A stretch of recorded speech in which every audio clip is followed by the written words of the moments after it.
Boom. Do it. Well, cheers. Salud. Well, even though it's just water. Agua, yeah. Just water, but cheers anyways. It's a health, man. Mm-hmm. Speaking of health, you joined John's gym not too long ago. I did. How you enjoying that? Best decision I've made for my health out of multiple decisions in a while. You can't beat the vibes. I've been to a lot of gyms. The vibe's unbeatable there.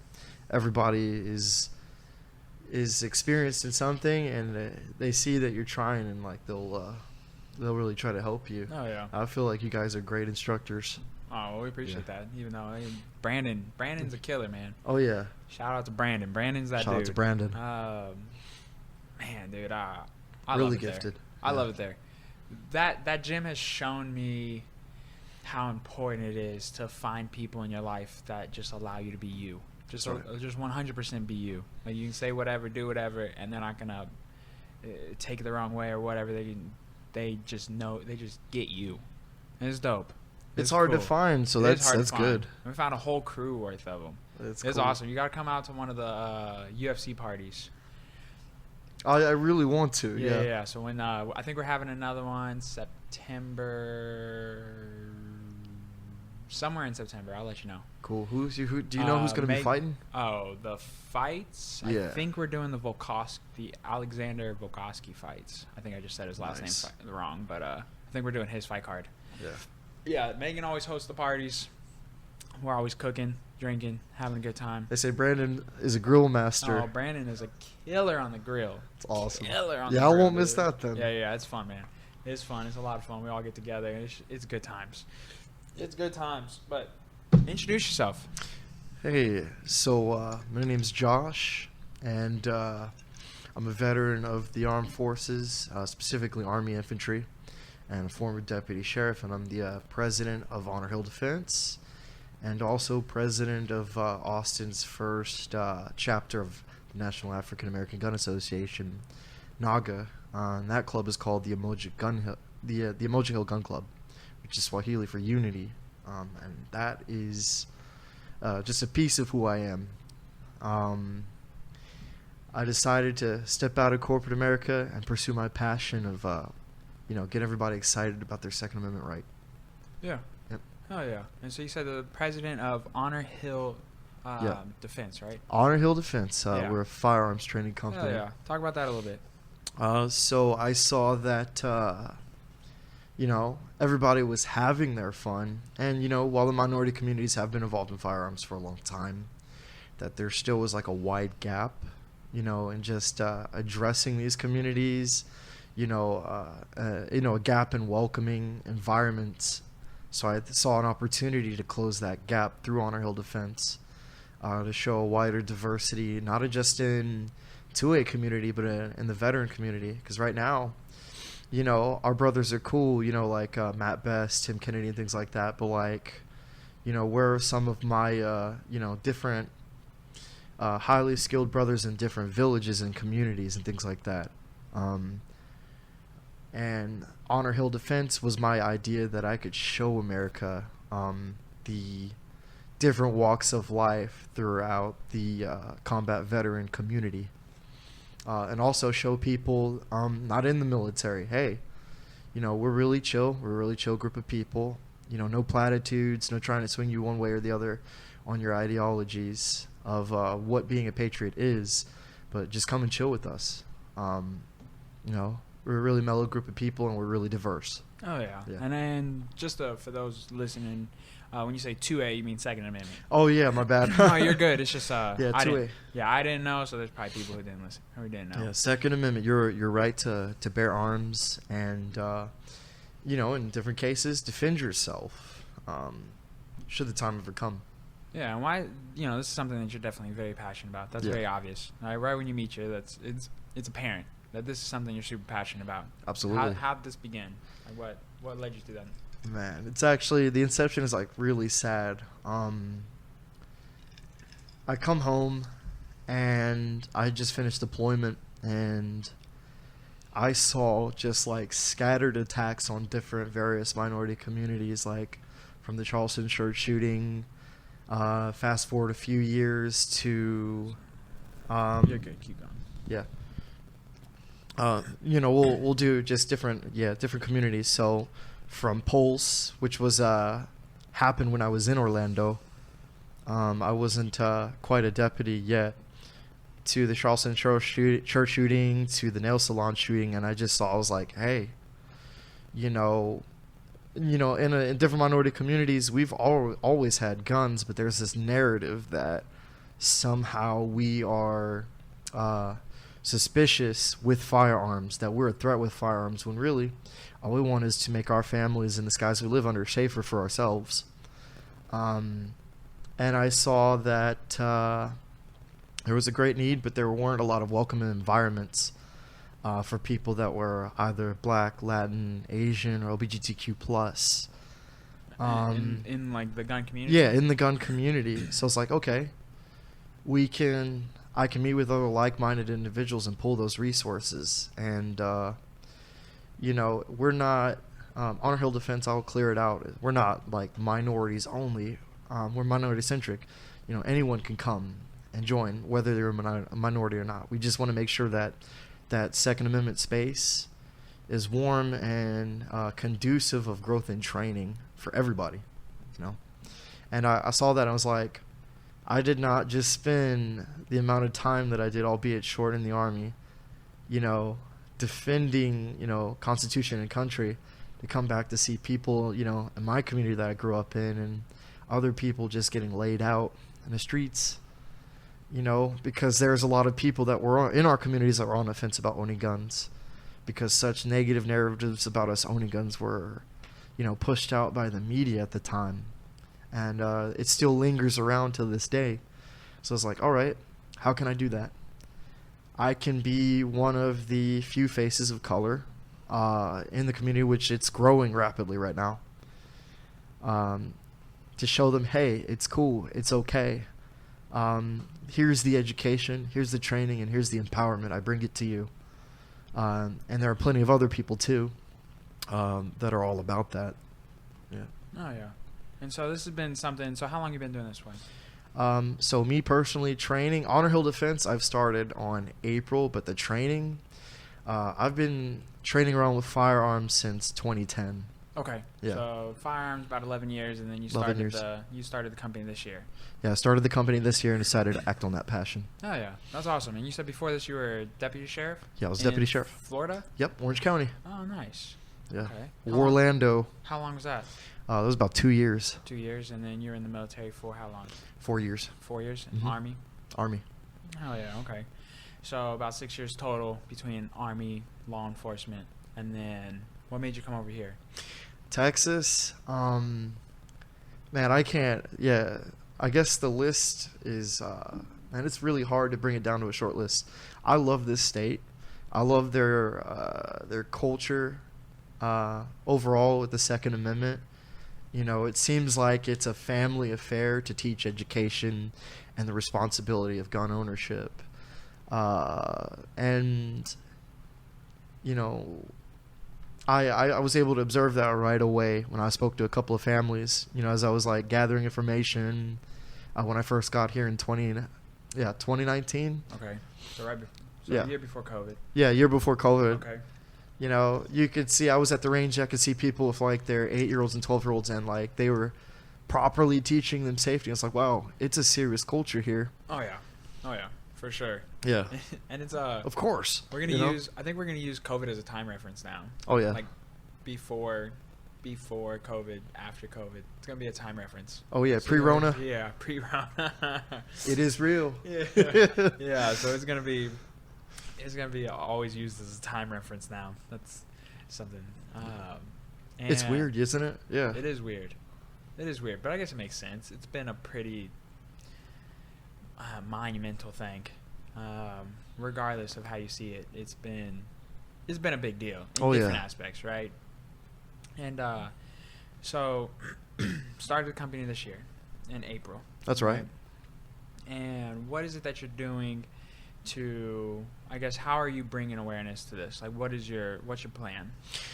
So I've been going to different podcasts, trying to spread out the word. I've been reaching to people through apps like Nextdoor, What's that? Explain that. Nextdoor is an application that's neighborhood centric.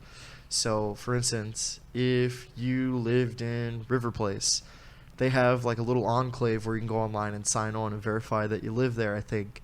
And they'll pass all the happenings in the neighborhood, if there's been porch piracy or things like that. I've been posting my classes there, been posting on Facebook, and I've been doing a lot of PR on Instagram, on my Instagram channel at least. Yeah, absolutely. Yeah. Absolutely. And I guess, so, okay. So what is it that your company is providing? Like, is this a service? Is there just information, like something they can sign up for? Like, what is it exactly? So the scope is firearms instruction, and we take the white glove bespoke approach because we know, with a lot of instructors, but certainly not all, there seems to be a common model of like, one size fits most. If you learn at the pace, you do. If you don't, you don't. And that's changing. They've been addressing that, but I'll meet with people, small groups individually, and I'll tailor a learning plan based on their current experience that they have. So I do firearms training. We do situational awareness training, because without situational awareness, which is understanding all the things that are going around you, which to somebody who may not be trained in situational awareness, it looks like hypervigilance or being paranoid. I would disagree and say that it's not. It's the ability to understand everything that's going around you, so that you increase your survivability and you become what a lot of people in the military call a hard target. If you're always alert of what's going on, someone's looking to get the jump on you, your situational awareness, depending on where that's at, can prevent that, or can encourage people looking for those opportunities to get after it on you. I think that's so important. Oh yeah. Like I used to date a girl in college, and sometimes I would be like, "Did you see that? Like, did you see that person?" Like, we'd be at a gas station or something. "Did you see that person over there?" "No." And it's just like, man, it always blows my mind with like people, especially just in general, like when people aren't that aware of what's going on around them. And maybe this goes for everything. Maybe sometimes just being naive or not paying attention to that kind of stuff. Maybe there's a blessing in disguise with stuff like that. Oh yeah. Just not even having that thought process whatsoever. But I mean, I have to face the door when I eat. Like when I eat out at a restaurant, I'm facing the door. You're pretty much at orange status at that point. Yeah, facing the door. Usually when I walk into like a small building, small room, like gas station or something, I can give you a pretty brief description of everybody that's in there. I personally pay a lot of attention, and I think it's important.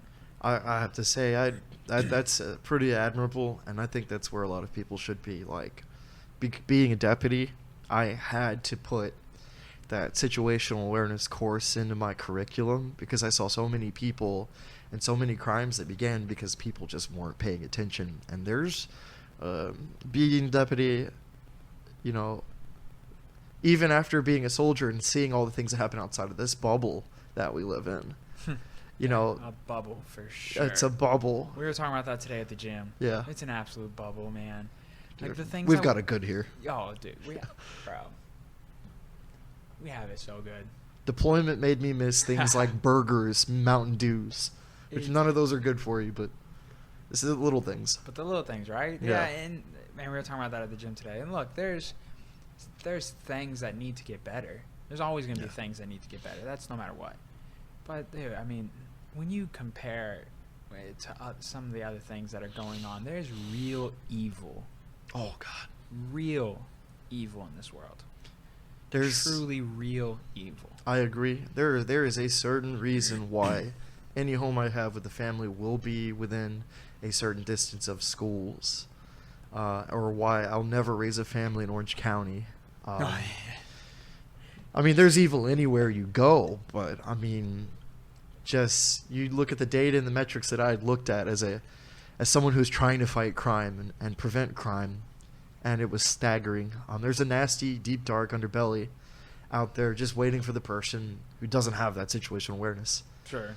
And even robberies. I watched the evolution of robberies where it's like one guy looking for his next high would just break into your place.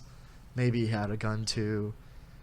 Now these jits, these little kids, these 14, 15-year-olds, they stack up on your door 4 at a time, and they bust right in. You know, all 4 of them armed, like a fire team, like it was in the infantry. Yeah. Yeah, I mean, now if you shoplift, as long as it's under $950, it don't matter. Good to go. Good to go. Gravy. Yeah, at least in Florida, anything under $1,000 is not grand theft. Yeah. No, I mean, there's none in California, it's $950. Anything less, you can't be prosecuted. What? Yeah. So you haven't seen the videos of just people just riding in on their bikes into Walgreens and About just to cop me some J's. No, yeah. and just grabbing stuff and then just rolling right out, and nobody can do anything. Nobody can stop them. No nothing. There's like a security guard even there. Doesn't matter. They can't do nothing. That's insane. It's a wild time. You could literally go every month and get yourself a small hustle just on. Oh my God. $950 or less. Yeah. And yeah, I don't know, man. I don't know the whole thing about it. I haven't looked too much into it. Yeah. But it's just $950 is kind of a lot. I mean, no, it's not a ton to some of the companies that they may be stealing from, but it's still $950. That is so staggering. I remember them teaching us in the academy because there were a lot of good officers. More, there's always a bad bunch in every crowd. We get that, but like they would always tell us, hey, law enforcement doesn't go hand in hand with common sense. You're gonna have to put that into your policing style. Please apply common sense legislation, because they don't inject common sense while they make the laws that we have to enforce. You know? Yeah, I mean, that's tricky. That's tricky. I remember when I applied to be a state trooper here right out of college. Oh, nice. And one of the questions on there was something along the lines of, would you enforce each and every law? It was something like that. And I put on there an honest answer, in my opinion, where it was essentially like, I mean, it really just depends. Depends on the circumstance. Depends on the situation. Like, if I pull somebody over, and they got one little blunt on them, like, it's not worth it. Like, you can just confiscate it, take it away, boom, move on with the day. Like, it's not that it. And so I put something along those lines in the application. Granted, I mean, needless to say, I didn't get the position, but that was me being honest. Like, it's like, why? There's certain things that's just like, come on, dude. I'll tell you, and you hit the nail on the head. Most cops that I worked with, with the exception of like the really turdy 10% that's causing all of the problems in policing. I'll give you an example. We show up to a domestic disturbance call. It's in like a college apartment complex. This dude is getting ready. He lets us in, which I'm gonna give you guys free game. If there's no crime suspected and they don't have a warrant, you don't have to let them in. Yeah. Okay. Well, he lets us in because he's scared. African American gentleman, seemed real sharp. He's chilling out in his apartment. Somebody, I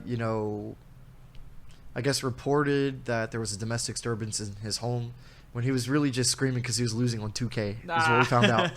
Well, we go in there, we're checking things out in the apartment, and my sergeant, who's like a super cool Egyptian dude, he points and he shows me, there's a spark blunt chilling on his dresser. Yeah. And he's like, he just turns me away, and nothing happened. We didn't arrest that dude. Yeah, that's good. The dude had a bunch of LSAT books on his dresser. Right? He's just chilling. He's just chilling in his apartment smoking a doobie. Yeah, man. Right. There's worse things you can do. There's so many worse things you can do, man. He's in the comfort of his own house playing 2K, smoking a little blunt, and losing. He's It's not illegal to take an L, man. Yeah. And then another question on there was like, have you smoked before? Put on there, yes, of course. Yes. And da-da-da-da-da. And, I don't know. I've talked about this before on the podcast, but I'm still a little butthurt about it. because I got some automated email saying I didn't get it. I finished third in the fitness exam. Of course, man. I finished third in the fitness exam, passed the written exams, and I feel like I really gave an honest answer on the application for whatever various questions. But those two being probably the hot points that ultimately maybe or maybe not didn't give me the job. But I'll be honest with you on my point of view. And again, I'm no expert, but I think there are a few people who would agree. I feel like a lot of the problems with today's agencies, law enforcement agencies, is like they're applying a rotary phone approach and mentality to like smartphone era issues and things like that. You know what I mean? What do you mean? I don't. The rotary, you know how the rotary phone is old school, right? Mm-hmm. Why are you applying? You want to make a phone call to somebody. Why are you applying? I see you were making an analogy. Yeah, I thought you were being. It's probably a really trashy analogy. No, I Yeah. thought you were making a statement, not an analogy. Oh yeah, they used to call me Dr. Seuss in the military. Man, I'm full of analogies. I respect it. Yeah. Now I'm prepared. I got you next time. Got it. Won't let you down. Yeah, I right. apologize. No, so I felt that I answered the questions honestly. None of the answers I think I gave would make me unfit to be a great police officer. And Honesty should have been the qualifier. I think so, personally. I personally think so. Yeah. But it's just not how it's set up. It's not how it's set up. And so many people, I know who are in the police force or just other people in general, when I talk about it, they're like, you should have just lied. And it's like, whoa. You can lose your job for that. That is a career killer. It's not even that. Yeah. That's not even what I mean at all. Oh, yeah. I don't even care about that part. Yeah. I'm talking about the fact that most people lie on the application, and that's how they get a job, when most of them probably smoked before, or most of them probably dabbled in this, dabbled in that, or whatever it is. And it's like, I gave you an honest answer, and I didn't get picked, but yet I was one of the top performers, and I didn't get picked because I gave you an honest answer, but yet you're hiring people who probably didn't give you an honest answer. And then you see some of the incidents go down, and you're just like, wow. That is mind blowing. And you didn't hire me, and so I'm still a little salty to this day. And I could have reapplied, and I could have tried again, and put some more time between it. But the answers on the application or the answers on the questionnaire wouldn't have been any different, though. So it wouldn't have mattered. I've honestly thought about applying for Austin Police Department. Maybe like on a reserve capacity. Yeah. It's just like things need to change before I could do that. I just won't. Yeah. Yeah. I mean, another thing that I've talked about, 50% of me is kind of guilty, or feels guilty, for not continually pursuing that career in hopes to, make the relationship between society and police officers better, Yeah. and actually do what we're supposed to do, or they're supposed to do, and be a benefit to society. And so 50% of me is kind of guilty, but then the other 50% of me is just like, fuck it. Yeah. It's like I thought of myself, because I had a similar moment to yours. It was like, what if I had just signed the student loans and went straight to college, and just stuck to my routine and didn't join the Army? It's I think you're better off. Going the route that you had been. It's impossibly, right? Yeah. I think I'm probably better off. Probably wouldn't want. I mean, it's a tough job, dude. Oh. It's a tough job. It goes back to what we were saying earlier. There's real evil in the world, and I was mainly referring to just overseas, just anywhere. True other evil. Countries, true evil. And then here, there's enough evil. And the things that, they got to see on a daily basis. On my way back from Colorado last week, I saw the worst car accident I've ever seen in my life. Oh, man. And the car had blew up. The other car was upside down on the guardrail, completely destroyed. Jesus. State trooper got called, so you already know what happened. And for those who aren't familiar, state troopers only get usually called to car accidents for fatalities. That's right. And so there was a state trooper there, and judging by both cars, I doubt either of them made it. What it looked like is that it was a two-lane road, and it looks like one had swerved over, boom, and it was, I mean, I can't imagine what it was like when they first got there, because it looked like they were starting to clean up, and the ambulances were gone, the whole 9 yards. And so I mean, man, what EMS, police officers, what those guys see, girls, guys, what they see on a daily basis, just nuts, and people can't understand it. And then same thing with the military, like people who have been deployed, people who went over there, people who were infantry, airborne, something of that. Medics, especially. Medics, something of that line. You can't unsee some of that shit. Like, I saw one dead body hanging out of a window once, and that was enough for me. Like, I'm sure. It's crazy. I can't even, I'll watch a good horror movie, but if it's just too much on gore, just straight up carnage, I'll just walk away. Yeah. Can't deal. It's too much now. Yeah, too much. Yeah. Yeah, I mean, it's, you start to see some shit, and you either get numb to it or something else bad. Yeah, there's a lot of ways that you can go. I've seen some of the, and this is a shout out to my brothers I deployed with. I've seen the very best ends of the spectrum of what happens when you come back and you deal with that.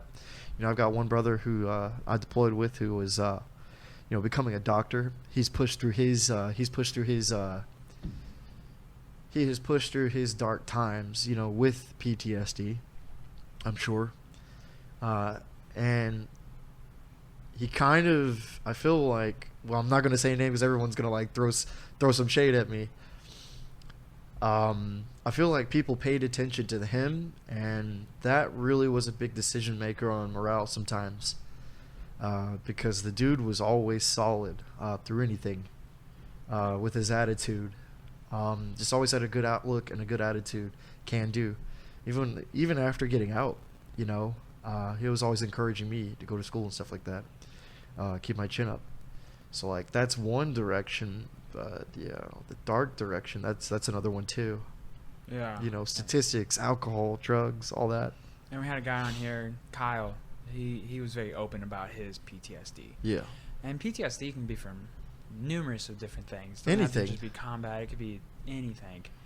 And it's a real thing. Yeah, you can, I know there's a lot of, we call them bro veterans. I call them Uncle Ricos, who think that despite the overwhelming evidence from PhDs in psychology, and then, psychiatry MDs, right, that PTSD from combat is the only true way to get real PTSD. All of it is real. Let's dispel that right now. For any of you out there that are lurking and watching this, all of it's real. You can get PTSD from getting laughed at in class, from an embarrassing moment, or spilling hot grits on yourself. Grit ball. I think there'd be definitely a differentiation of levels to it, for sure. But maybe probably a sexual assault. Oh Lord. Yeah. Something of those lines. It can be dark, bad, and I think what you're doing is cool. Yeah. I like it. Thank you. I appreciate that. Yeah, and I think that it's a good message to be heard, because I guess with the whole everything that's going on with like gun laws, gun talk. Oh yeah. I don't think banning or mandating anything is ever the answer. It's the lazy approach. It doesn't require any work. Yeah. And unfortunately, that's kind of where we're headed. Yeah. That's kind of where we're headed. And wow, that was a pretty It's actually kind of a good way to put it, because it's true. It is kind of taking, taking the what's the word? Like you said, other than lazy, but yeah, they're just coasting on legislation, Yeah, and I think that. I'm sorry, go ahead. No, you're good. I was saying, I just think that, like you were saying, how you saw like people taking their kids to the range, people teaching them gun safety. I think that's important. I think that it's with anything in life. Education is always the answer. It definitely is, and I mean that's where my company, Honor Hill Defense, comes in. We don't just want to teach you to shoot. We want to teach you about the culture. Like we want to teach you that. There's more than one way to enjoy that, or more than one viewpoint on the 2A in the community. If we do our job, if my company achieves its goal, and I know that I will, our 2A can't be lost because we are more diverse now, and we are stronger and healthier, and there are more people that were on the fence, that were thinking about guns, that had a really positive experience. An overwhelmingly positive experience with a patient teacher. Not tooting my own horn. But the more people that we reach out to from different walks of life, which is something that the 2A community has struggled with in the last 20 years, the better off we will all be for it. And there are so many people at work at that right now.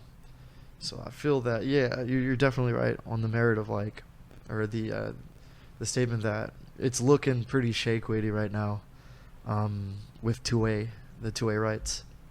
Yeah, seems like it's always under attack. Yeah, and maybe rightfully so at some times. And I can understand where people are coming from. Yeah. Like, when someone says they don't want their kid to be scared to go to school, and it's like, okay, I get it. Yeah.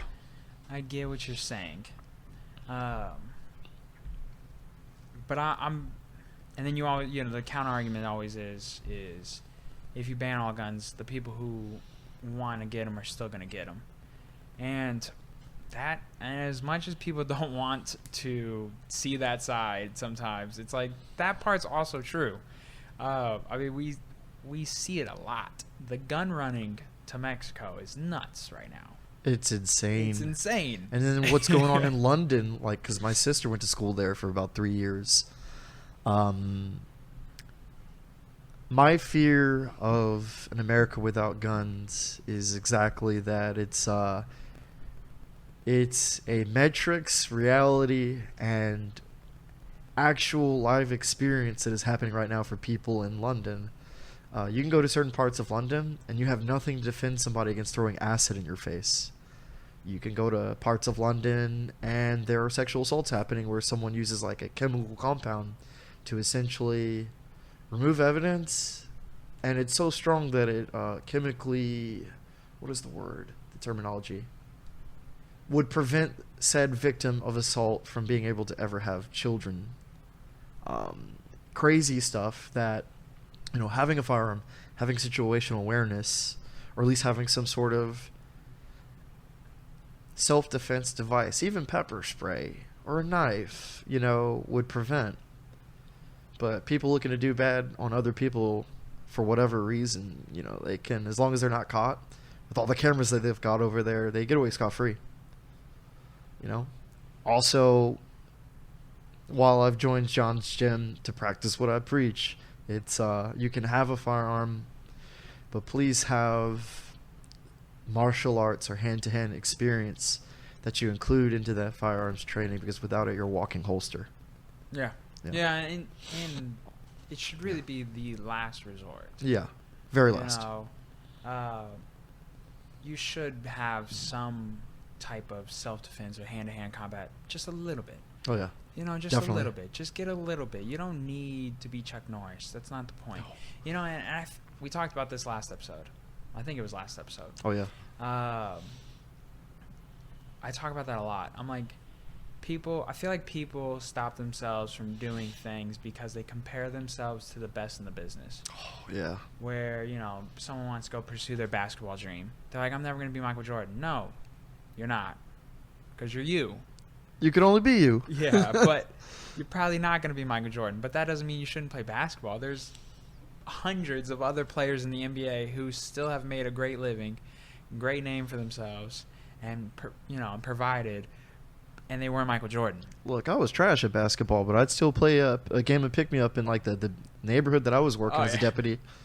Got to do pickup games. We talked about that last episode too. Man, we used to play basketball in college all the time. It was so much fun. I miss it. It's so much fun. I do too. We talked about it. It's just like I reminisce on those days playing basketball, going to work out, lifting, and then playing basketball for the cardio, and just it was so much fun, dude.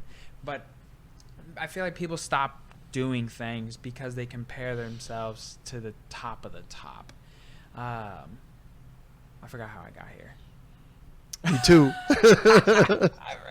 I was saying, well, oh man, dude. Yeah, going out. I know. Now I remember how you got here. Okay. You're talking about people venturing out to do something that they've never done before. Yes, thank you. So that's yes. Oh yeah. And we were talking about fitness, and fitness in particular too is people who want to compare themselves. People who look at fitness models or how they look and the aesthetics, and they're like, I'm never gonna look like that. But that's okay. You don't have to look like that. That's not what fitness necessarily means. You can just go do whatever fitness means to you. Just be healthy. Just be healthy. It doesn't have to be that serious. It doesn't have to be that intense. You don't have to be that extreme. There's always going to be a Tom Brady or a Michael Jordan or LeBron James. Like, there's always going to be that somebody in each and every category, regardless of what it is in the world. There's always going to be those people. You don't have to be that number one, but there's plenty of people who are still eating, still surviving, still living and thriving, doing what they love, just being in between. And you never know. You may actually find that I feel that gifted can be a cliche, but I mean, let's be honest. With all the things that we've personally witnessed in our own athletic paths and things like that, there are some people that are just naturally talented. Oh yeah, no doubt. You could train all day and they're still gonna smoke you. Yeah, and of course, and that's essentially the point. It's just like, it doesn't matter. Just go do it if you want to, and don't compare yourself to the top of the top. Like, so just because you want to go I remember now. Just because you want to go do martial arts, it doesn't mean you have to go compete in a tournament. It doesn't mean you have to go do a fight. It doesn't mean you have to go do any of those things. You can just go train, better yourself, to protect yourself, without having to do any of those other things. Like, you don't have to do those. Or if you're doing fitness, you don't have to do a competition or something. You don't have to be that person. You can just do something just to do it, to have fun. Absolutely. MMA classes at John's gym is that for me. I know I'm not going to be a Fedor Emelianenko. Right. Not going to be fighting in the UFC next year against Francis Ngannou. So it's like, just go do those things. Like, if you want to do it, just do it. And don't compare yourself to the top of the top, because you might be able to get that good. You don't know. You just got to keep working.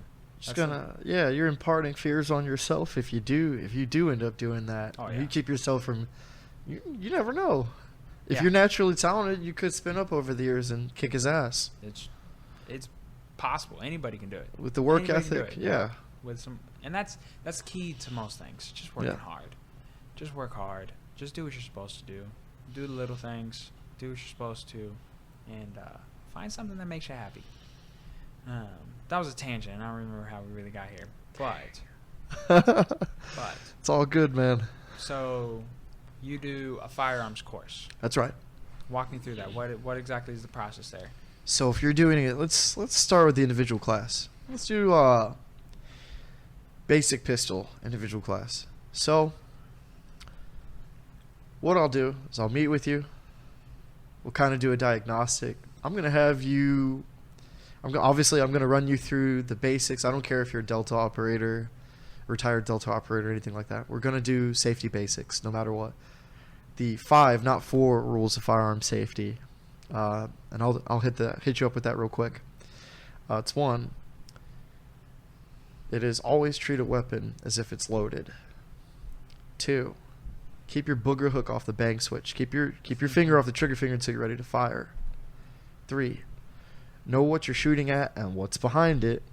Because if you're shooting a hand cannon, right, you're going to nail the bad guy that's coming through your door, the mailbox, and the neighbor's dog. So know what your backstop is, and also know what's around it too for situational awareness purposes. That's the 3rd. And then the 4th one, I'm sorry, it's been a long day. The 4th one is Okay. do not point your weapon at anything that you do not intend to destroy. The 5th one, if you're on my firing line and you drop your weapon, just let it go. Let it hit the ground. I don't care if it's a staccato, which is it's a Gucci pistol. It's really expensive. Or if it's a high point, which is like the meme gun of the gun community. They literally have a gun called the YC9. It's called the Yeet Cannon. I don't care what it is. You drop it, don't pick it up. Because if there's multiple people in the firing line, right? And I don't mean to go on a tangent. I'll get back to it. There's multiple people in a firing line, right? And you bend over to pick something up. Your head is in front of somebody, is ahead of multiple people's barrel. It's a really dangerous situation to be in. Yeah. All right. So those are the fundamentals that I would run you through. Then I'll teach you about the components of that pistol. Kind of check you to see where you're at. If you remember the name of those components, like the back strap, the trigger guard, the trigger, the slide of the pistol, the mag well, your front sights, your rear sights, and etc. Once we get you through those, I'll do a diagnostic shot with you. I'm gonna take a look. I'm gonna have you fire 3 rounds. Gonna have you load up a magazine of about I usually do like 10, so I'll have you fire 3 rounds. And in those 3 rounds, depending on where they hit on that target, I can then kind of narrow it in. Like, hey, is it how you're squeezing the trigger? Are you like slapping your finger on the trigger like you're playing Tekken? For those of you who don't know, it's a really good fighting game. How's your grip? Because that also determines whether or not you're hitting right, hitting straight and true, and also your sight picture. I'm analyzing all of those things in the diagnostic shot. And then once I make that diagnosis, I can narrow it in, and we can focus in on some of your improvement points. I don't like to say weak, because as long as you're trying to improve yourself, there's not a single weak thing on you. I believe in mindset, so we like to be positive out there. You're not going to be a Jerry McCulsick, a Hickok 45, which these are renowned shooters or YouTubers, or like a gold medal Olympist in shooting in a day. It's just not going to happen. You have to manage your expectations. But I will get you through that course, zeroing in on what you need to improve on. And if you don't improve, you learn something that day, and you can come back. I think the most important thing is I don't allow any of my students to beat themselves up. I refuse. I'll catch you on it every time. Because I feel that's also a part of managing expectations. You have to be fair with yourself. The first time I shot a pistol was after I got out of the Army. Because in my unit, I did not have a pistol. I did not have that sidearm for garrison. And I just had the 249 SAW and then like the 240 Bravo, which is like the bigger machine gun for those of you that do know. And I got out, I shot, and I said to myself, man, I couldn't hit the broadside of a barn, but at least I know that there's a lot of improvement. I know where to go to. I still didn't beat myself up. Yeah, sure. And that's with any craft. So I continue consistently for 11 years. For 11 years total, with the combined experience of just like asking people, reaching out, watching videos, analyzing that videos on some of the professionals, and attending courses when I could afford to. Oh yeah, so you Yeah. do the diagnostic shot. Yeah, that's right. And then where do we go from there? Once I know what's going on with diagnostic shot, once I have a diagnosis for what you're struggling with, and sometimes it's 3 rounds, sometimes it takes a lot more than that. Mm-hmm. Then I can work in on a course of fire for you that's going to help you address some of those issues, like different types of drills. Whether that be a dot torture test to help you speed up on your time if you've already mastered the fundamentals. And what's that exactly? A dot torture test is it's specifically, well, you can use it for anything, but there's a target, it has multiple dots on it, and you can do what's called speed drills. And your timing for speed of drawing out of the holster and your accuracy. The goal is to improve both of those over time. So ideally, you're drawing sub-seconds and your shot groups are like a dime. Yeah. That takes a long way to it takes a long time to get there. But that's the goal. That is the goal. That's where you're shooting your course for. And most instructors aren't there. It's like everybody's working. I like to say that. Oh yeah. Sometimes I'm an instructor, Yeah. but more often than not, I'm a student. Sure. Yeah. Yeah. I mean, we see that at John's gym. Brandon coaches us, but he's still getting better himself. Oh yeah. You know, I think that makes the best instructor. You know, and to kind of tie it back a little bit ago when we were talking about police officers. Yeah. Gordon Ryan, one of the best jiu-jitsu practitioners or practicers in the world, Oh yeah. is moving here to Austin and opening up a school. And Wow. he put on his Instagram, he was asking someone to get him in touch with APD because he would coach anybody willing at APD. Wow. And you know, and I think that's what a lot of things come down to, is a lot of these situations that these officers find themselves in. It comes down to just probably should have been trained a little bit more. Maybe should have done a little bit more training. Maybe had, you know, a lot of people, not a lot of people, but there's some people who think that they should be blue belts in jiu-jitsu. That should be a requirement. And when you think about the back end stuff, like the funding and the time that it would take for these things to happen, the process, I can remotely see why it doesn't happen that way. However, yeah, logistically it'd be difficult. Yeah, logistically, I get it. However, though, that's what's needed, though. You can't have a bad pilot. You know, No. you can't have a bad pilot, right? There's certain jobs and certain occupations that you just can't afford to have someone bad at. You can't. I agree with that, and it's like I've had different posts where I've even said, like, you know, I've called out some cops for accountability or for doing the wrong thing, and they're like, "Are you anti-cop?" No, I'm anti anyone being shitty at their job where it has an effect or an impact on someone's life. If you're a crap dentist and you're hurting people while doing your job, refine yourself, or, you know, find another occupation. Yeah.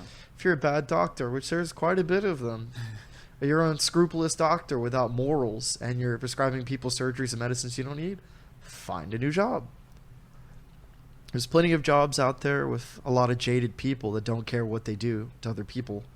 Yeah. You I know. mean, there is bad apples. Oh, But yeah. it does, but it does come down to training, and there is an effort thing to it, right? You know, Right. Just because APD doesn't require you to be a blue belt, maybe you could take it upon yourself if you think that's, make you a better cop. Take that on yourself and do it yourself as well. So there is that, right? There's a part of the effort. I just realized this entire time we didn't have the logo on the TV. Forgot the one thing. Gotta represent? Damn. Are we cutting it on? Oh, man. Nah, it's too late. Damn. It's okay. Because I'll be over there messing with the AirPlay for 25 minutes because then my phone's record. Yeah. I wish I had remembered myself. Oh, yeah. It's all good. Forgot. Yeah, we don't have Jeffrey today, so this whole thing's been a crapshoot. I'm useless without Jeffrey. Freaking, we don't have the logo on the TV. It took us like 50 minutes to figure out the audio, and all it was one little thing. Oh, man. And I shouldn't say we. It was me. Pretty computer idiot. When it comes to any of that kind of stuff. Too hard? Hey, look, I know we're not at the range. You're too hard on yourself, man. Maybe be good to yourself. It's all a process. Yeah, it's all a process, and you're learning. I bet you'll be really proficient at it. Oh yeah, yeah. No, you're right. I am usually. That's funny. I was talking about that yesterday. There are definitely some people I've seen around computers where I'm like, you should just stay away from anything electronic. You're not one of them. No, but it was really simple. More critical thinking than being tech savvy at that point. Yeah. And anyways, all good. Yeah, it's a effort. That just like anything, the work you put in is the work you get out. And I think there should be more emphasis on better training for specific things. It should be a longer time requirement before you can hit the field or cruise around. Like there should be a longer period. The police academy should probably be longer. I personally don't think it's long enough. You mean to tell me with all those statutes, or here in Texas, it's penal codes, with all the penal codes that they have that constantly change, do you really think that a year is enough to know what you need to know to be able to articulate in court why you had to arrest somebody? I guess a lot of departments think so, but you also see a lot of young officers getting jammed up on their reports. Yeah, when you were in, was there anything about why it's shorter or why it perceived to be so short? Or does it feel short when you're in it? I mean, it's what, 6 months? It was 6 months for me. Yeah. I think it's Florida. 6 months. I think it's 6 months here too. Is there anybody that talks about it, like the reasoning, the thought process, or is there any talks of it being lengthened? There were when I was in, because I went to the Northeast Florida Criminal Justice Training Center, and they were talking about extending it at some point. I don't know if they went through with it.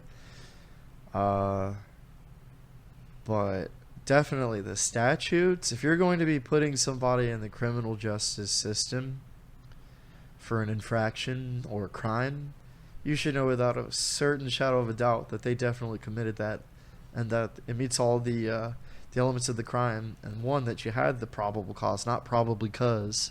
Yeah, probably because. Yeah, probably cause. Yeah. Yeah, no, and okay, so we were on the shooting range. Sorry. Oh yeah. So let's just go back. Yeah. We did the diagnostic shot. Okay. You've done the diagnostic shot. Sometimes it takes only 3 rounds. Sometimes it may take a little bit more. And then you're putting together the course to help them with something.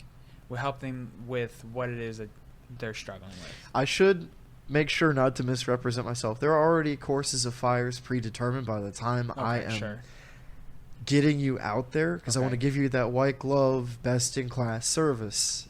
Needs to be a positive experience. Needs to be structured. But I will adjust those plans and make minor adjustments here and there to address what you're struggling in. Gotcha. Okay, that makes sense. On the fly, because that's the thing. A Yeah, little critical thinking, a little bit of keeping space wide enough in your plan for the day to include Murphy's Law. Yeah, trying to figure out how you can make those minor changes to the plan in order to help them improve what they're struggling with. Absolutely. And say someone, you mentioned the grip. Say someone has too tight of a grip. What is that going to do? How do you figure out what does it do to the, what do you see? So when you're looking at the groupings of the bullets, what do you see typically to determine what it is that they're struggling with? So if a shot is too far left or right, I'm looking at something like somebody's jamming the trigger. They're like, it's got to be can you see this? Yeah. This is a reference to Black Hawk Down. This is my safety. So it's going to be a deliberate and controlled pull back. It's going to be smooth. And you're going to push all the way back. And you want to have the, for instance, you want to have the trigger in the middlemost part of the very tip of your finger. So like this first knuckle right here, I don't know if the, I think so. yeah, you'll be able to zoom in maybe afterwards. So imagine this pointer finger right here. So right in the middle on the meat of the tip of your finger right here. And that's where you'd want your finger That's on the trigger. ideally where you would want your finger on the trigger. And it's a slow, gradual push when you're trying to find it.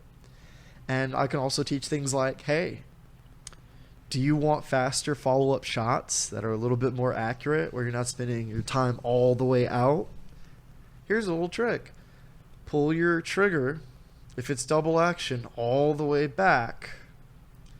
You know, the shot will take place, the pistol will go through its action, and you're going to hold it there, and then you're going to slowly release your trigger, but not all the way, in a controlled manner, till you hear a metallic click. You've reset your trigger at that point, and you don't have to have as much pull in the next trigger pull, which means your follow-up shots should be faster, and they should be a little bit more accurate. Okay. Yeah. Oh, yeah. And what if someone's shooting up or down? Up or down? I can attribute that to sight picture as well. It could be anything from sight picture. Also another thing, right? So inverted. This will be your, for all the kids here tuning in, this is going to be your front sight. This will be your rear sights. When you're looking through those sights, the rear sights should be a blur. The front sight is what you should be focusing on, and all three dots, if you have those type of sights, should be perfectly aligned, and those sights should also, with sight alignment, be aligned with your eye, your vision. And when you have that, and all the fundamentals are in line, you're hitting your target. You have good groupings. So, like you were at that question where you're like, okay, that question was if they were hitting too high or low. Mm-hmm. I'm gonna go. My first conclusion is gonna be sight picture. Okay, maybe he's hitting high because it's too high, or maybe he's hitting low and that front sight post is too low. Like on the actual gun. On the actual pistol. Yeah. Okay. And if that lines up, then what could it be? If it's lined up, then I'm gonna check your grip. Okay. I'm going to check your grip because if you're doing it, I expect that if you have a death grip and you're out there long enough, you're going to start shaking uncontrollably. Like. And what kind of grip? What kind of grip do you think should you have? Your grip should be firm enough to keep control of your pistol, but not so firm that you start shaking or doing a little. You're going to naturally do the figure eight as long as you have your arm out there, but it should be a deliberate and firm grip. Okay. Definitely a tight grip on the pistol. Tight grip, but make sure that you're not trying to crush your own hand. What's a couple common common issues that you run across with most beginners? I think the biggest one that stands out to me is people let their nerves get a hold of them. Mm-hmm. Taught a young lady, she was an Instagram model, and her boyfriend thought it'd be real funny. Word to you, dude, that's not funny. I'm calling you out. Handed her a hand cannon, didn't tell her. She didn't know what she was doing. Yeah. Showed her how to grip, and just the shock. It was a deagle. Oh, yeah. She was expecting something, but not the kick of the mule that she got from that pistol. And he thought it was funny. You, whether you realize or not, made that her first experience. We'll finish the call out. That was her. Yeah, he made it that first experience for her. So when she showed up to learn from me, she was all nerves. And we were just shooting on a Glock 19, which is a 9mm, Mm-hmm. which is a standard. Safe to say, it's a fairly standard round. Sure. Nerves. Nerves will have your gun shaking. Nerves will have you reluctant to do the things that are actually quite simple. I usually tell people when they have the nerves going on, is like, hey, did you drive here? And they'll be like, yeah, sure. Well, why? What does that matter? Well, were you nervous when you were driving? Like, are you nervous when you drive every day? She goes, no, I've been doing it a while. Same thing. Same thing. As you... Same thing as in, that's the kind of mindset to have, or... The more you drive, right? Like, when we first started out, we were all nervous. Most of us were nervous, sure. Right?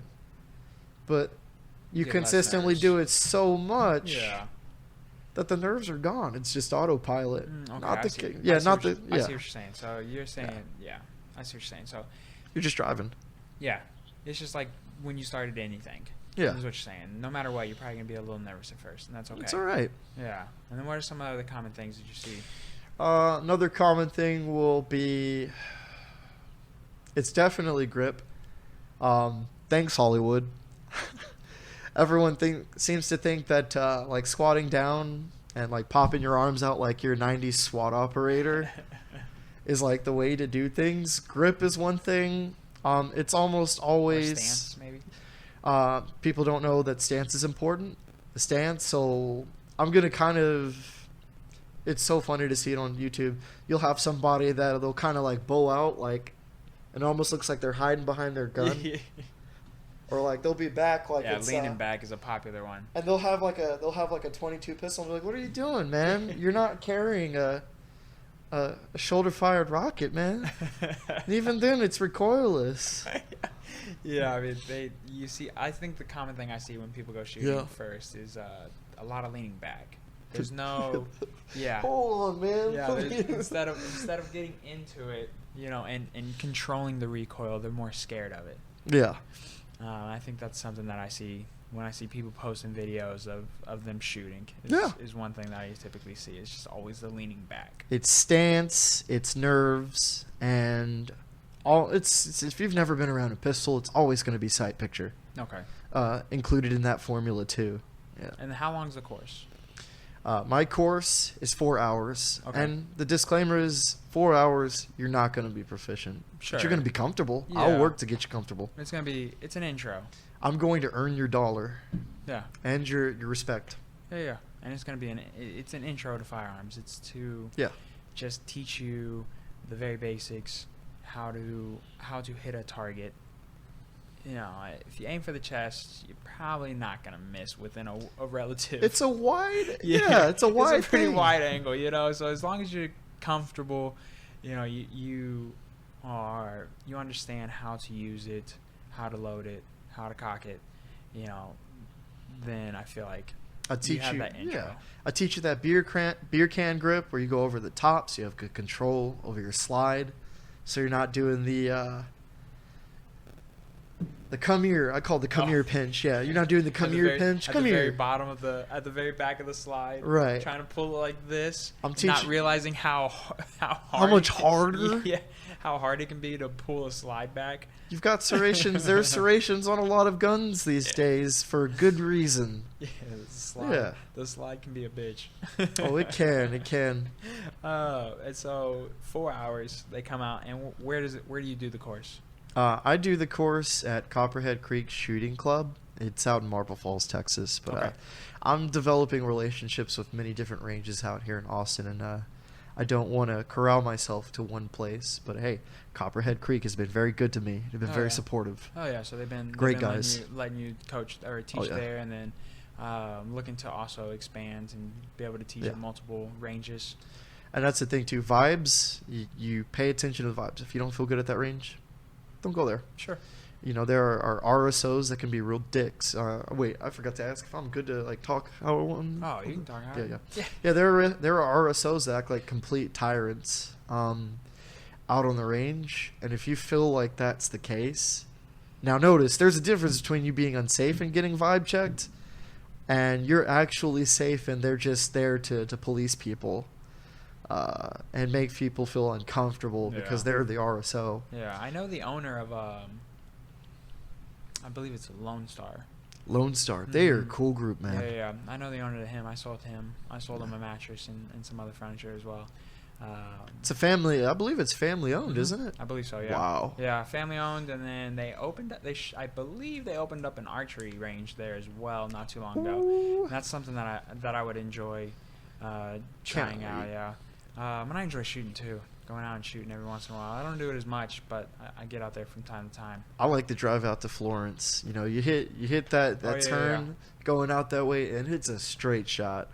Out there to what's the range? I forgot. Oh man. I feel like I've been there, but I don't remember what it's called. I think that's where my dad and I have went before. Yeah. Then I've been to Eagles Peak. Ever been to the Nameless Ranch? Mm-mm. Literally, I guess there's a town called Nameless. Oh yeah. Yeah. In between Lago Vista and Leander. Okay. They have the range out there. I haven't been, but I've heard a few things. Been nice. Most good. Yeah. Yeah. That's cool. Small little outdoor range. Yeah. So you're doing 4-hour classes, and then is this a class that is there a gun to be provided, or do you need to bring your own firearm? Yeah, we haven't scaled to that point yet. You'll have to bring your own, but if it's just a single person and it's not the group of 6 that I usually do because it's just me at this time, I'll let you borrow. I will let you shoot. I will demo with my pistol, and I will let you shoot my pistol. It's a Glock 19. I love it. It's small enough to conceal, large enough to carry into a fight. Yeah, Glocks are a popular one. Oh yeah. I have a Glock 20. I'll tell you this though, when it comes to pistols or any weapon, I try not to have a brand allegiance because it's all about what works best for the ergonomics of your hands. Sure. You know? Sure. Yeah. Yeah, there's gonna be different strokes for different folks. Oh yeah. And so you do it at you said Coppers? Yeah, Copperhead Creek Shooting Club. Copperhead Creek Shooting Club. Okay. Guy who runs it, the big dog, is Craig Sewell. Shout out to Craig. Thank you. Yeah, that's cool. Good dude. That's cool. So he's kind of aware of the business and behind it, and supports Honor Hill Defense. Yeah, he's very supportive. Well. Yeah. That's awesome. And who else is on this team with you?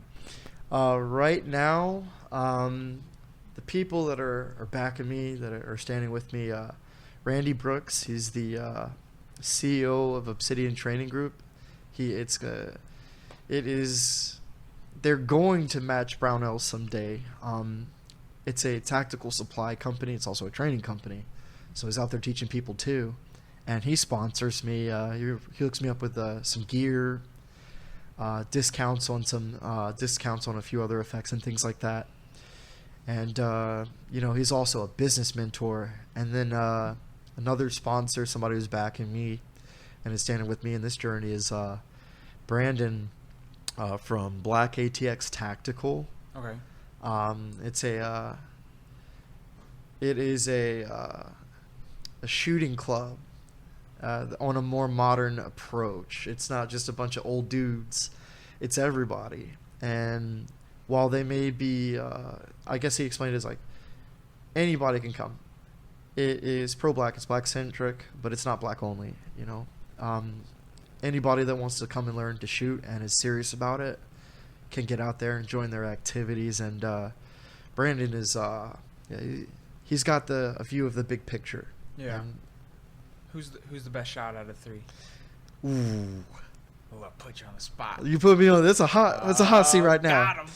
I plead the 5th. 1, 2, 3, 4, enough. 5th. Like reference. Fair enough. Yeah. I think I'll tell you this. They really are impressive shots. I had a chance to run a course with them recently. Okay. With another friend in the business from Keep Firing Tactical, Aaron Banks, and they had really good groupings. They're all good shots. Randy Brooks and Brandon Atone. Oh yeah. Yep. That's cool. And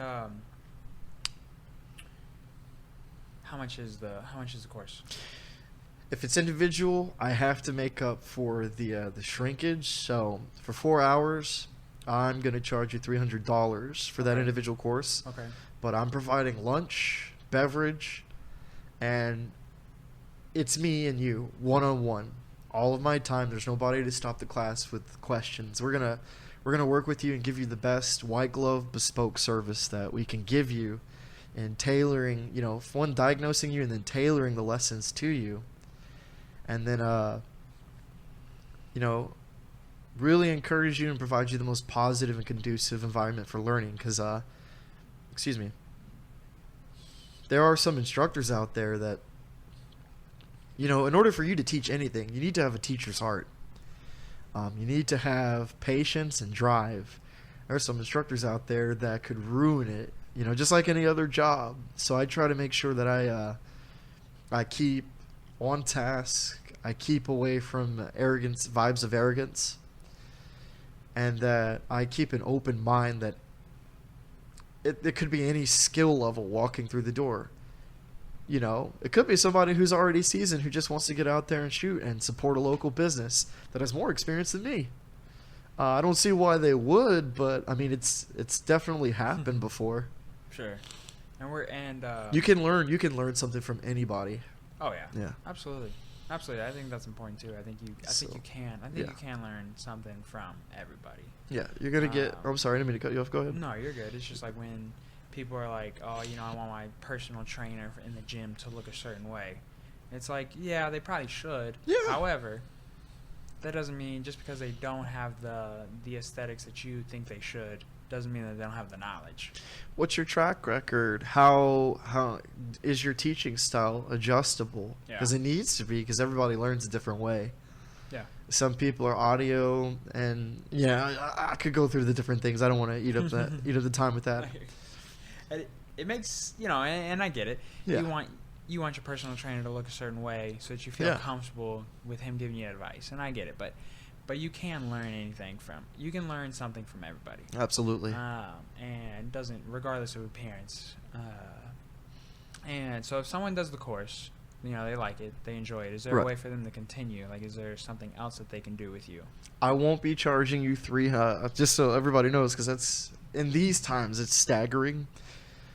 If you take that course and you like my course, I'm not going to charge you $300 over and over again. It's an introduction. It is essentially you're going to have to go to group classes if you feel comfortable with it. Some people have taken that individual class because they're nervous. They're worried about how they look, and you know what? I can understand that concern. Or they just, again, they want that bespoke white glove experience. Sure. In small groups, one-on-one. So that I can focus and pinpoint everything that's happening on a finer tune. I've got different courses. I'm actually working on a course right now where I'm teaching CQB. At the end of that course, the goal would be to be able to clear your own house in the event that either you notice somebody's broken in and you want to clear that house to be safe. If that's the route you should choose, I would opt on common sense if you don't have the experience and just step out and call the house. Not call the house, call the cops. And, just pay attention and make sure that you don't get blindsided if they're still in the house. But, teaching CQB, just because I think that's something everybody should, enjoy and learn.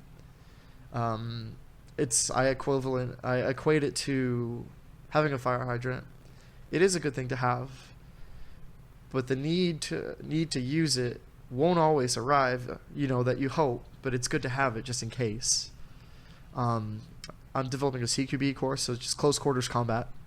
And I'm working on a medical course because I have a basic understanding of basic trauma medicine, and I'm always working on that. Okay, and what's something that you would teach in that?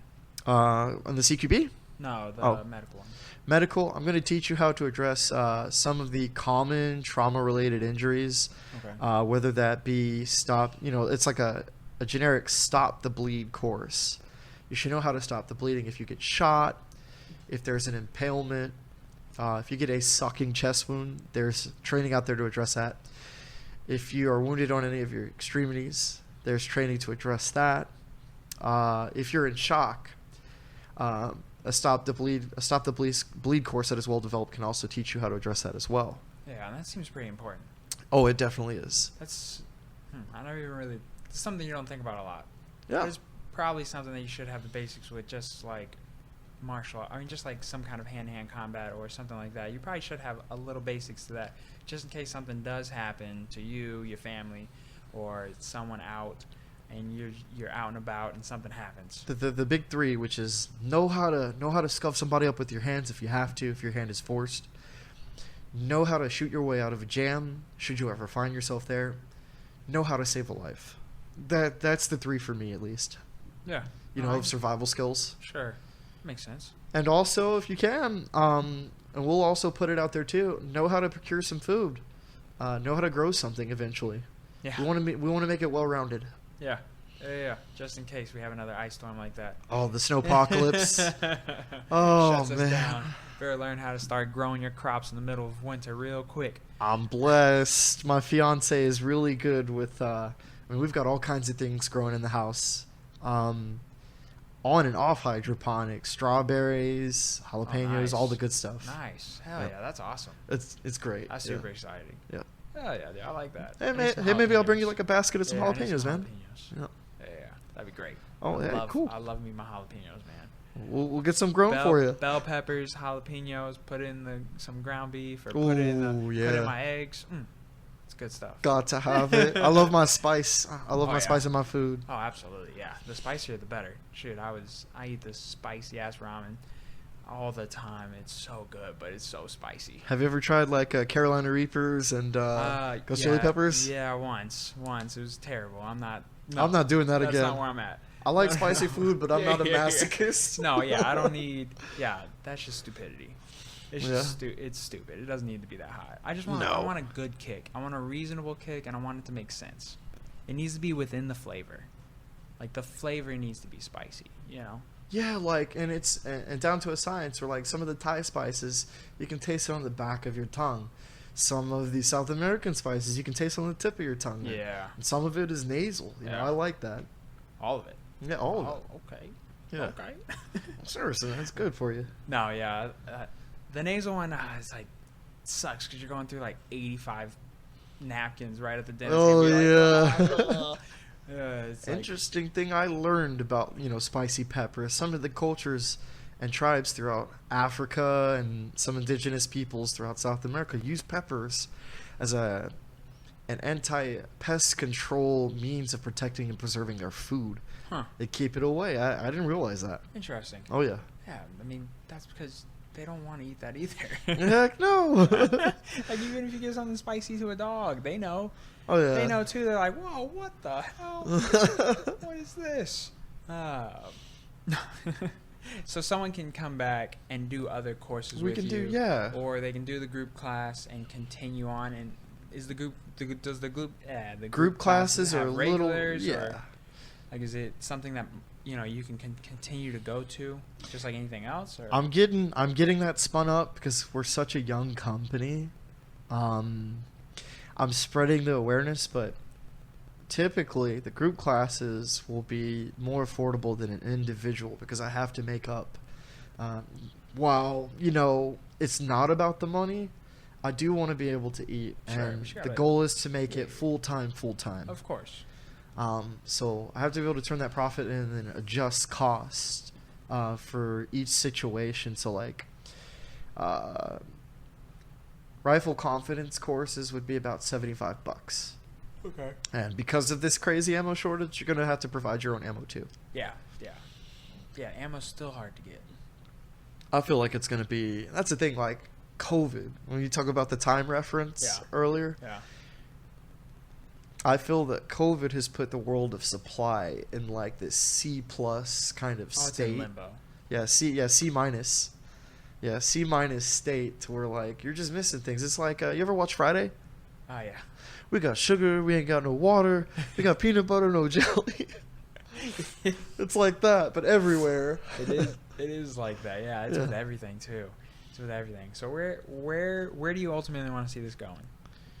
I want to see. Of course, you want to go full time, but what's the what's like the next step? So you have the gun courses, you're creating new courses and kind of expanding on that. But what's the next thing that you want to achieve? Baby steps. It's fairly consistent clientele that keeps the business stable, and maybe even able to pay afterwards. Some of my own bills with it. It's baby steps. So like that is the next year-and-a-half goal, consistent clientele, people that know about Honor Hill Defense. 5-year goals? Oh, I'm having fun like Coley Noir, who's he is, that as far as I can remember, one of the first major faces in the 2A culture.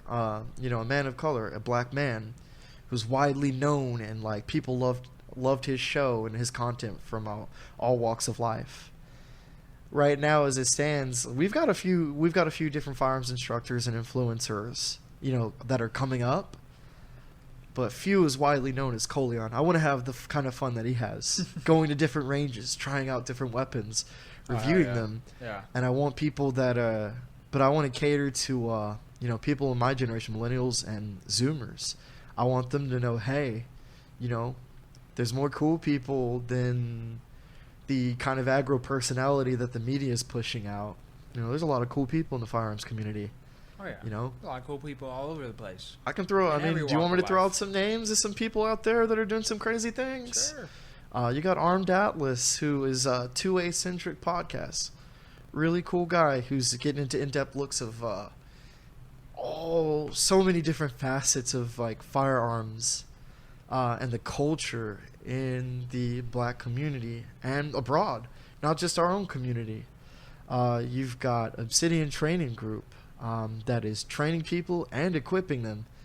And the best thing I like about Randy's formula, that's the CEO, is he doesn't care about, I mean, he does care about customer service, but the greatest emphasis is on customer success. It's not enough for you to be happy with your service. You got to be successful. Sure. Like, you got to have the right gear that works for you, and that's his. That's what he focuses on. You've got Black Atx Tactical, which is getting people the very. I mean, the community is out there. The black community here in Austin is here, just like anywhere else. But getting us together under that 2A umbrella to enjoy that right, and do so in a safe, fun, and really modern environment. He's got a great modern approach, Brandon does, to the gun club. It's not just, you know, old men sitting in like their hunter's jackets. You can imagine with like the orange safety hats, talking about back in my day. You know, it's young people. Yep. You know, it's any people. So, you know, there's definitely some rising stars in the black community and many other communities. Heck, you've even got a pro LGBTQ plus / Zoomer populace, and they're called Army Friends. They're doing some pretty cool stuff. They're also, again, it's modernization, right? Because most people don't know, we're actually 20 years behind on the race to defend our right.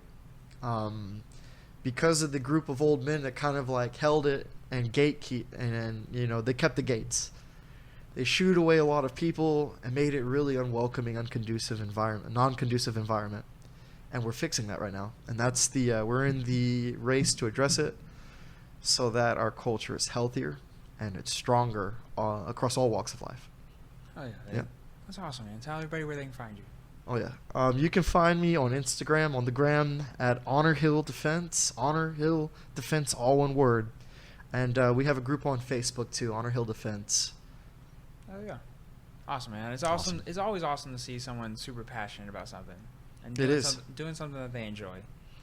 Hey, it gives me life to see passion in other people's crafts. Oh, yeah. Some great things that come out of that. Absolutely. Yeah. Absolutely, man. Keep on going. Congratulations on getting it started. Thanks, that's brother. the hardest part. Now you just got to continue to put in the work, and then people are gonna find you. Definitely, and it's a pleasure to be here, and I really thank you for giving me a chance to talk about all the good happenings, you know, that aren't being covered here on the culture. Thanks a lot, man. Oh yeah, man. I'm excited to talk to you again. Yeah. See where we're at down the ride. Oh yeah, you'll definitely be hearing some things. We'll keep you posted. Absolutely, buddy. Yeah. It was a pleasure. Thanks, brother. It's a pleasure. Of course. All right, guys. We'll see y'all next time. See you.